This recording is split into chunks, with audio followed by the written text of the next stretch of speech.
With the British Royal Society acting as the headquarters of the propaganda machine, they now needed to introduce the science itself. That science was Darwinism, or evolution.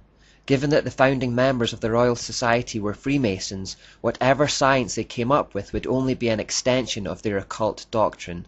The theory of evolution is nothing less. In The Meaning of Masonry, W. Elm Wilmshurst reveals the worldview underpinning the new Masonic science. This, the evolution of man into Superman, was always the purpose of the ancient mysteries, and the real purpose of modern Masonry is not the social and charitable purposes to which so much attention is paid, but the expediting of the spiritual evolution of those who aspire to perfect their own nature and transform it into a more godlike quality. And this is a definite science, a royal art, which it is possible for each of us to put into practice, whilst to join the craft for any other purpose than to study and pursue the science is to misunderstand its meaning. Later in the book, Wilmshurst reiterates this theme. Man who has sprung from earth and developed through the lower kingdoms of nature to his present rational state has yet to complete his evolution by becoming a godlike being and unifying his consciousness with the omniscient, to promote which is and always has been the sole aim and purpose of all initiation. The spiritual implications of the theory of evolution are something that few people ever stop to consider, so I want to really highlight this. What was the lie from the serpent in the Garden of Eden? It was that by attainment of knowledge by our own efforts, we would become as gods. Now what does evolution teach? It teaches that we are constantly evolving onwards and upwards over time, and if we are constantly evolving throughout time, where is the end goal? Surely the end goal is when man has reached absolute perfection. We cannot evolve beyond perfection. And what is another name for absolute perfection other than godhood? Evolution is the exact lie from the Garden of Eden, that mankind can become perfect or godlike by our own efforts through knowledge, or science you may call it. Through the idea of evolution, Freemasons introduced the occult idea of becoming to the masses under the veil of science, the belief that man is gradually evolving towards enlightened godhood. What many also don't know is that the basic idea of evolution did not originate with Charles Darwin. According to Mackey's Encyclopedia of Freemasonry, it originated with his grandfather, Erasmus Darwin.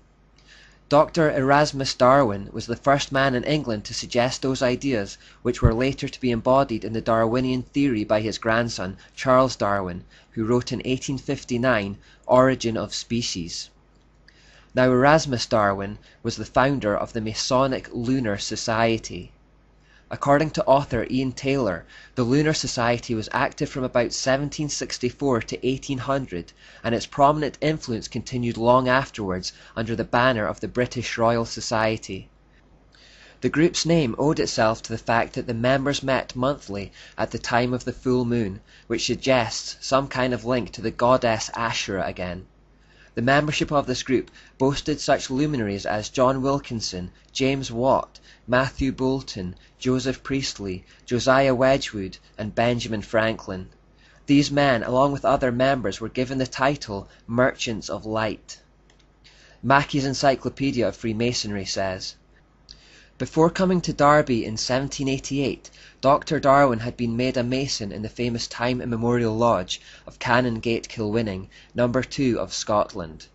Sir Francis Darwin, one of the Doctor's sons, was made a Mason in Tyrian Lodge No. 253 at Derby in 1807 or 1808.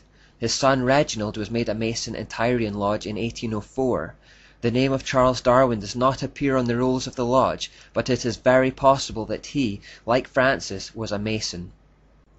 In 1794, Erasmus Darwin wrote a book called Zoonomia, where he expanded upon his theory of evolution. It was based on the occult concept of becoming, the gradual process of attaining godhood. Even before then, however, John Locke, a prominent Freemason and member of the British Royal Society, had taken the Hindu idea of reincarnation, which had been brought to Britain by the East India Trading Company, and formulated his own ideas on evolution based on it. The British Royal Society accepted his ideas, and they also received the support of the male members of the Darwin family at the time. 2 centuries later, this occult concept of becoming would be transmitted to Charles Darwin, and the Origin of Species would be born. So the evolutionary theory clearly had occult roots that predated Charles Darwin by a long way. These occult ideas were developed by Freemasons before Darwin brought it to public attention with his book. Now remember, the reason that we had deism was at least partly because people couldn't explain the origins of life without some kind of God. The general population understood that things don't just pop into existence uncaused. If we came home and found an elephant in our house, the first thing we'd ask is, who put it there? How did it get in the house? We understand that elephants don't just pop into existence. Things which begin to exist always have a cause. Therefore, one of the key problems for the evolutionary theory to solve was how life could arise from non-living matter. If life could come from chemicals by some kind of natural and undirected reaction, the need for God to explain the origin of life was eliminated. This concept is called spontaneous generation. It was the only way evolution could even get off the ground. Louis Pasteur wrote, "To bring about spontaneous generation would be to create a germ. It would be creating life. It would be to solve the problem of its origin. It would mean to go from matter to life through conditions of environment and of matter. God as author of life would then no longer be needed. Matter would replace him. God would need to be invoked only as author of the motions of the universe." Could the origin of life be explained without God? That was the key question. Well, after scientific testing, the idea of spontaneous generation was quickly destroyed and proved to be impossible by the law of biogenesis. It just couldn't happen. No mixture of chemicals or non-living matter ever produced life. This disaster should have meant that the theory never got off the ground. However, this didn't stop men of science from defying nature even to this day. Evolution still has no answer for the origin of life, and the whole enterprise continues on blind faith. This is an example of science becoming scientism, a philosophy masquerading as undisputed fact. Perhaps it is epitomized by the following quotation from Dr. George Wald, a Nobel Prize-winning evolutionist in the field of biology and Professor Emeritus of Biology at Harvard University. "There are only two possibilities as to how life arose. One is spontaneous generation arising to evolution. The other is a supernatural creative act of God. There is no third possibility. Spontaneous generation, that life arose from non-living matter, was scientifically disproved 120 years ago by Louis Pasteur and others. That leaves us with the only possible conclusion that life arose as a creative act of God. I will not accept that philosophically because I do not want to believe in God. Therefore, I choose to believe in that which I know is scientifically impossible." All evidence still pointed towards some kind of mind being behind the world. Charles Darwin himself unconsciously revealed this in statements like, "Natural selection picks out with unerring skill the best varieties." Statements like these suggest that nature has a mind. Only something with a mind can pick out or make any kind of decision at all, and if we're talking about something with a mind, what we're actually talking about is God.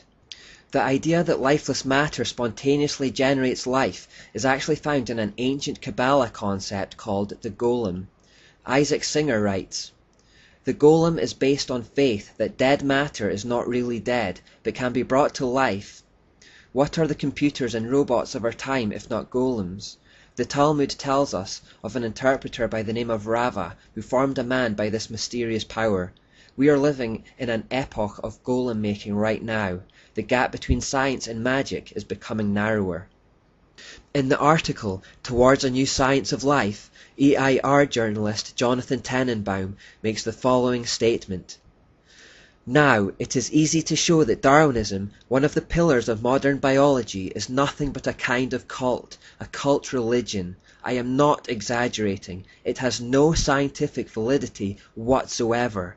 Darwin's so-called theory of evolution is based on absurdly irrational propositions, which did not come from scientific observations, but were artificially introduced from the outside for political, ideological reasons. Charles Darwin is a kind of prophet for scientism, who preached a new gospel which is in fact the oldest lie of all time, that we're attaining godhood through enlightened knowledge, or becoming, as occultists call it. The Royal Society presented the theory to the world as undisputed fact, and today the media and education systems do the same. Most people have a blind faith in evolution simply because it's what they have been told is true. And this is exactly the plan. The masses are being manipulated by the controlled information flows. I repeat the Stephen Hawking quotation from the previous part. The greatest enemy of true knowledge is not ignorance, it is the illusion of knowledge.